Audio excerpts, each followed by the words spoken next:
Hello and welcome to the third quarter Sheriff's Roundup for 2018. I'm Sheriff Bill Brown, this time coming to you from beautiful Goleta Beach, just one of the many scenic spots we enjoy here in Santa Barbara County.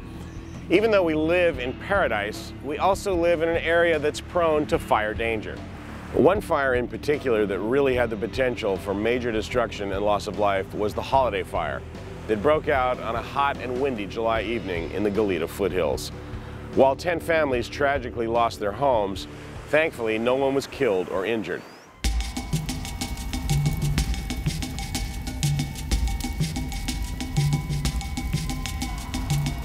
We started getting calls around 8:40 p.m. and when the first call came in, it seemed like all the other calls started rolling afterwards. And we received about 175 calls in the first 90 minutes. That does not include people calling on non-emergency lines. There's a huge blaze. I mean, it's huge. I mean, it's within like a quarter mile of my house. We were slammed. When dispatch first put it out, it said it was a structure fire. And so I turned around and started heading over. It probably only took me 4 minutes to get here, and the whole entire North Fairview above La Goleta was just jam-packed with cars exiting, fire trucks there, and the smoke was so thick you couldn't even hardly see where you were going. When the call came out, I responded from State Street and La Cumbre area. There were already deputies up here as I arrived. I was sent to evacuate neighborhoods along Cathedral Oaks, also areas off of Franklin Ranch where they had some horses that needed evacuated. It might be, but this is a huge fire. I'm gonna have to go because it's like getting really close to my house. At 8:40 p.m., which was like right a couple minutes before this call went out, it was 103 degrees and the sundowners were just howling. And originally the wind was blowing southeast, so Holiday Hill that's over here to my left, everything was blowing in this direction towards Pine Tree and Cuesta Verde and Villa La Mora. Then as fast as it started, the wind just completely stopped for a couple minutes and shifted and picked right back up and started blowing west. It moved quick, especially with that high wind and the heat. It's just perfect conditions for a fire to take off like that. There's some deputies that are getting on the loudspeaker, driving around saying this is a mandatory evacuation. The other ones are going door to door, making sure they hit every area. I think all in all there was only 10 or 12 people or houses that refused to leave. That's pretty good numbers considering all the people that are in this area. I think they all knew how serious it was. It seemed like everything moved very, very quickly, and it was in a neighborhood, unfortunately. Okay, we have help on the way to you, okay? How many people are with you? There's 4.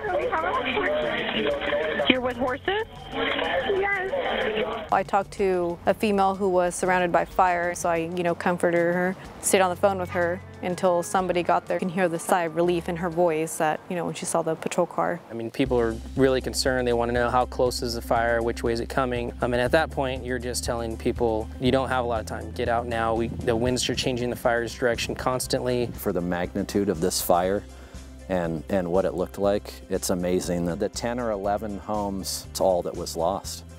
I think it was because the fire department was just on it when they got here, and the evacuations went smooth, and everybody was where they needed to be at the right point in time. What a positive outcome to have for no loss of life, and to have a fire that can sweep through a city and have 0 casualties is amazing. We will undoubtedly have many more emergencies, so it's important that everyone be signed up for Aware and Prepare emergency alerts. It's easy.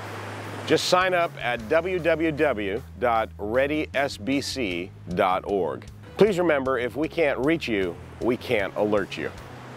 One comforting thing to know is that if you do find yourself in an emergency situation, there are trained professionals to help you when you call 911. We're lucky to have an incredible team at our Santa Barbara County Public Safety Dispatch Center. But as good as they are, it's important that the person calling 911 be able to articulate the nature of their emergency. For this edition of Focus on Safety, dispatcher Shannon McLeod tells us what you need to know when you call 911.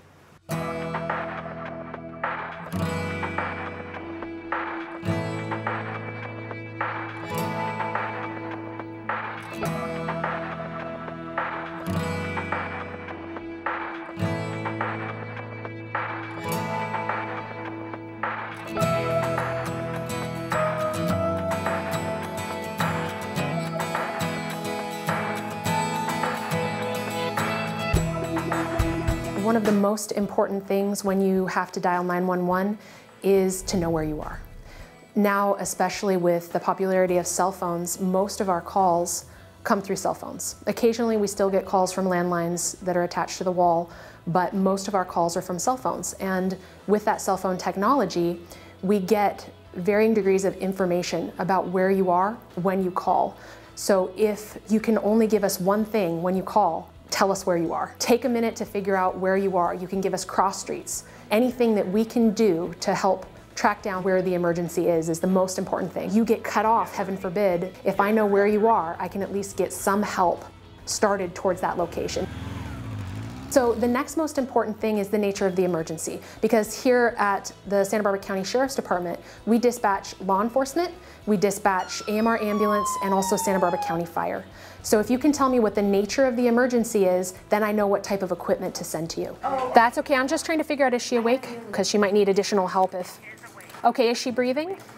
And the rest of the questions I ask you, most of the time, equipment is already going to be en route. So they're going to be coming to you while I ask you for the rest of the information. The dispatcher is often doing multiple things that you're not seeing.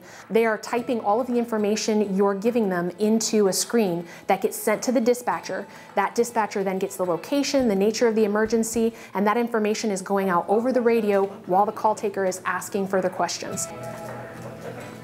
Dispatchers are trained on which questions to ask to elicit the information that they need in the order that they need it. Because we are thinking about things like scene safety. I'm, as a dispatcher, thinking about, okay, if the deputies are right around the corner and we only have 30 seconds before they get there, what's the most important piece of information that I can give to them? So when you call, don't be surprised if the dispatcher interrupts you. They're not trying to be rude, they're trained to be able to ask the questions in a very specific order in order to keep you safe and in order to keep the responder safe. Hopefully you'll never have to call 911, but if you do, know that even though you don't call every day, we take these calls every day. Know that you're in good hands, that we're here to help you. Please reassure her that help is on the way. From now on, don't let her have anything to eat or drink. It might make her sick or cause further problems. Oh, good. Okay, then I'm gonna let you off the line. Okay, thank you. Okay, bye-bye. You might be feeling panicked. You might be distraught, but trust that we will walk you through whatever it is and that we will get you the help that you need. Thank you, Shannon, for those important, potentially life-saving tips. And thank you and all the dispatchers for the great work that you do being the voice of calm during the most stressful and chaotic of situations. Speaking of a stressful situation, on July 18th, a Montecito resident woke up in the middle of the night to the sounds of someone breaking into her home. I went over in this dark little corner and I face down like this. She hid in a closet and called 911. They're in my master suite. Please get somebody now. They're in here. They're in here. While she was on the phone with the dispatcher, 3 suspects entered her home and then came into the closet. The suspects fled when they saw her. Sheriff's deputies who had arrived on scene saw the suspects run out of the front door and soon afterwards located one of the suspects hiding in bushes nearby. Came in, got me, and took me out. And you know, I'm so lucky to be alive. Deputies searched throughout the night, and early the next morning, a second suspect was captured on Coast Village Road. The third one was caught later that day when he crashed in a stolen car and soon afterwards was apprehended by law enforcement. A serial bank robber struck his last bank in Goleta on July 20th. 2 hours after the bank was robbed, a business owner called 911 to report a man had walked inside and discarded some clothing and then went into a bathroom. Across the street, deputies located a vehicle matching the description of the suspect vehicle from the bank robbery. When they made entry into the bathroom, they discovered that the suspect had killed himself with a gunshot wound to the head. Keith Goodwin is suspected of robbing at least 9 banks throughout California in the 2 months leading up to his death. The sheriff's office has a new crime-fighting tool that even Superman is wary of. Our new jail narcotics canine, Crypto, has been on the job only since July, and already he has made a huge impact on reducing the amount of contraband in the Santa Barbara County Jail. Crypto is a narcotics-trained black Labrador. He's about 16 months old, So far we have 9 fines in the jail, outside of training fines, so that's 9 live fines where we found marijuana, heroin, methamphetamine, all in the jail so far. So it's a really positive outcome for us this early in his work cycle.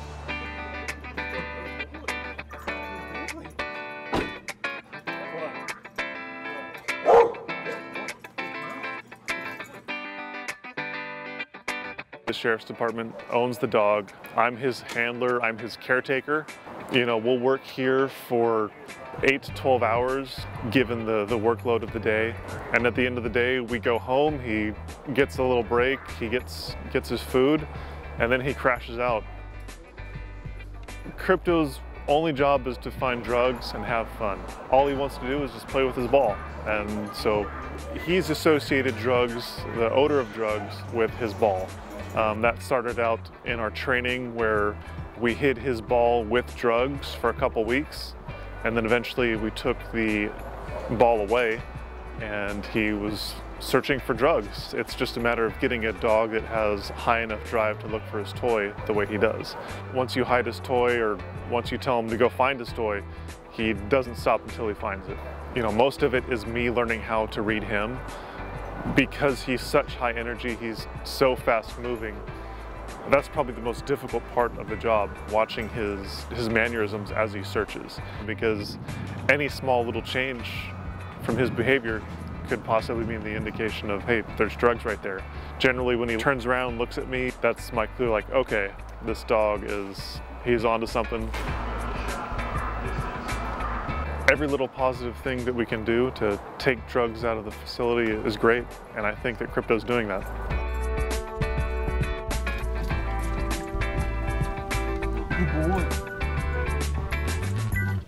A huge thank you to the Sheriff's Benevolent Posse for its Project Deputy Dog campaign, which raised the funds needed to purchase Crypto.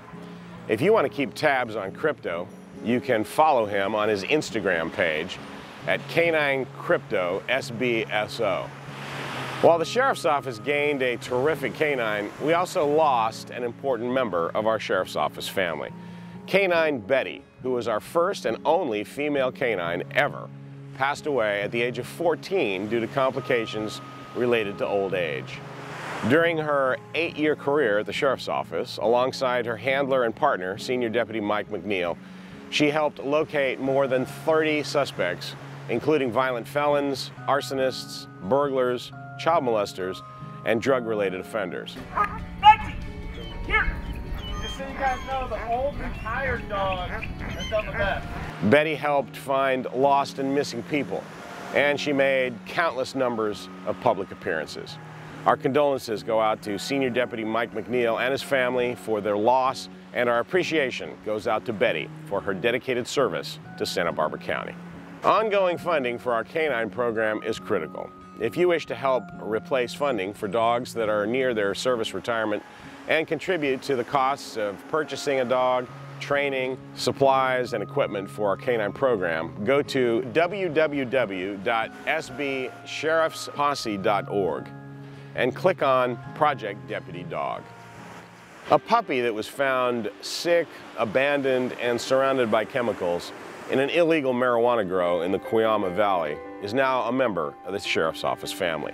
It was huddled around several chemicals that they use in the cultivation of marijuana. The puppy was flown out of the grow by a county sheriff fire helicopter and taken to the Santa Maria Animal Center. Fortunately, he bounced back quickly and was adopted by one of the detectives who found him. We're happy to report that he is now thriving and enjoying life with his new family. The Sheriff's Office has 2 new school resource deputies. Deputy J.C. Hunter started working at San Marcos High School, his alma mater, at the end of the last school year.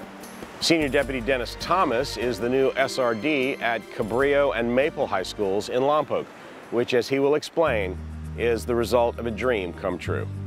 I had 3 kids that went through this high school and have all graduated here. So this school, this community, I'm vested in it. It means a lot to me. You know, I worked well with Deputy Bob, who was the resource deputy at the time, and the school staff here. So I spent a lot of time at the school and realized early on that that might be something I wanted to do. I think it's really important that schools have resource deputies because there's some mean people that come to school. So I think having the deputies here eliminates that a little bit. Deputy Thomas, he actually came last year bringing his dog, and everybody loved his dog, and so I think that was like good for us. One of the big portions of the school resource deputy position is building those relationships with the students and the staff.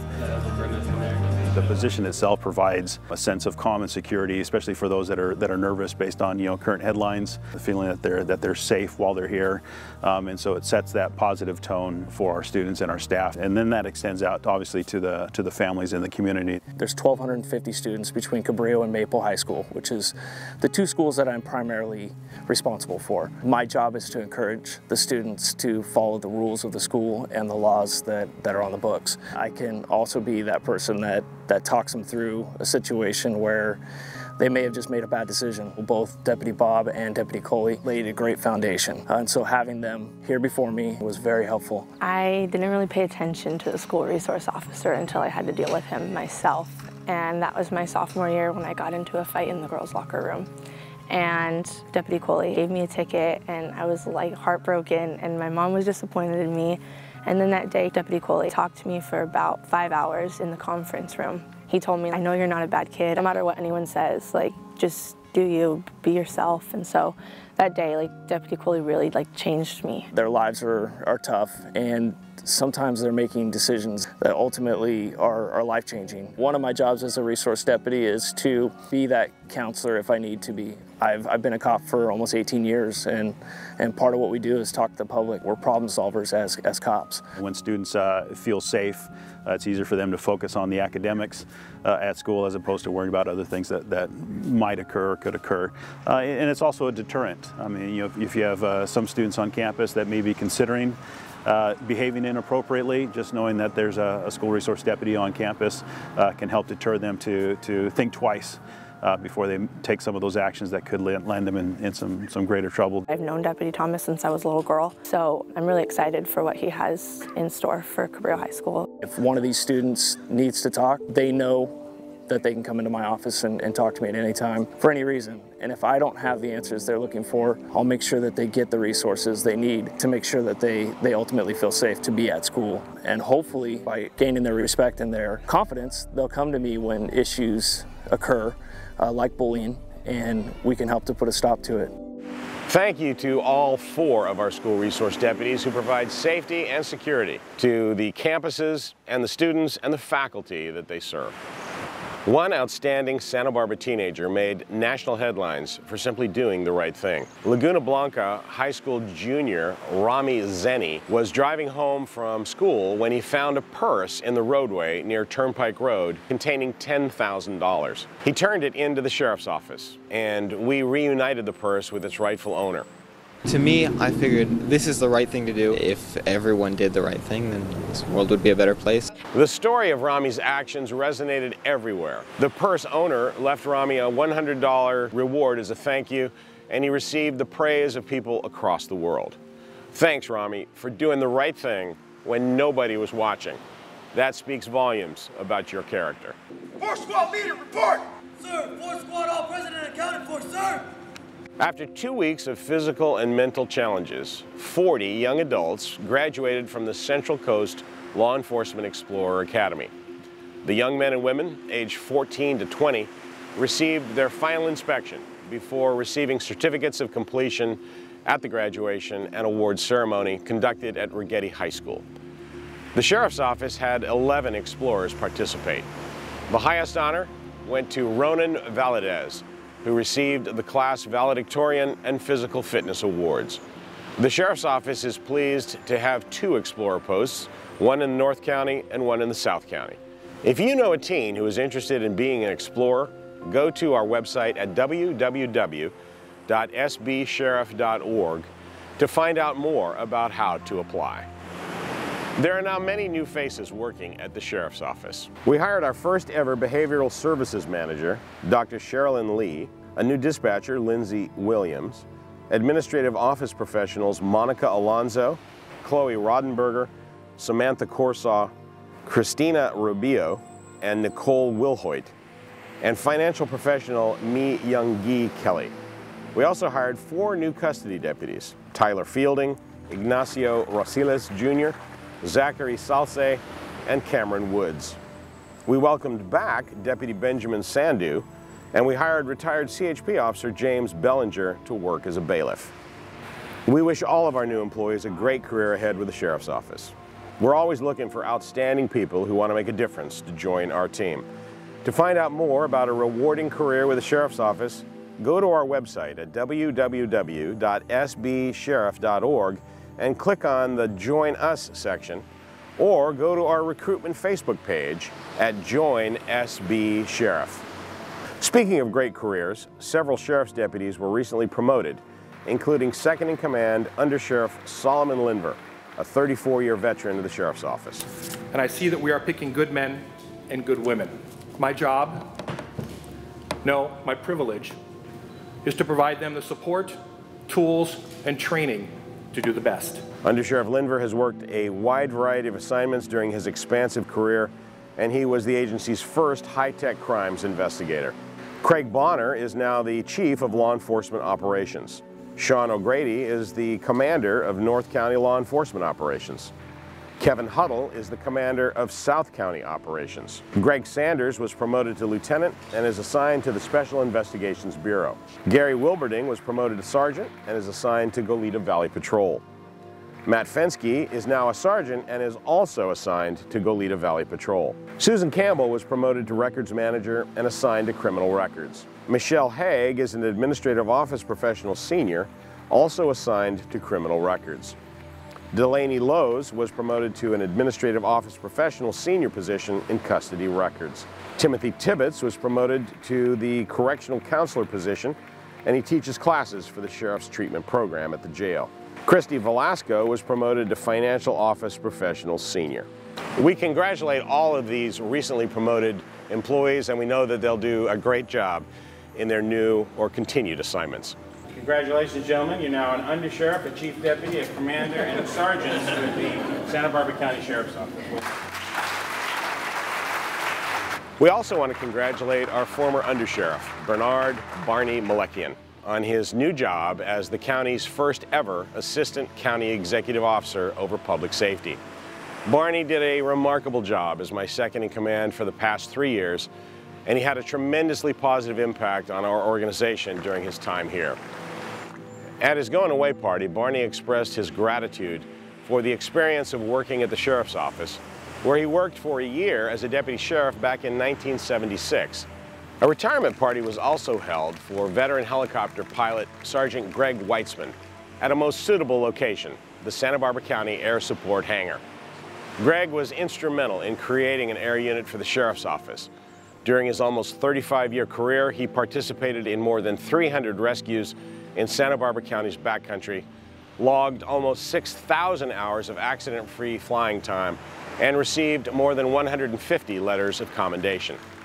Congratulations, Greg, on a career to be proud of. Do you have what it takes to work for the Sheriff's Office? We threw out that challenge recently here at a fun, first ever event at Goleta Beach. The idea was to have some fun with the community and hopefully find some new recruits to join Team Sheriff. Here's a look at how it went.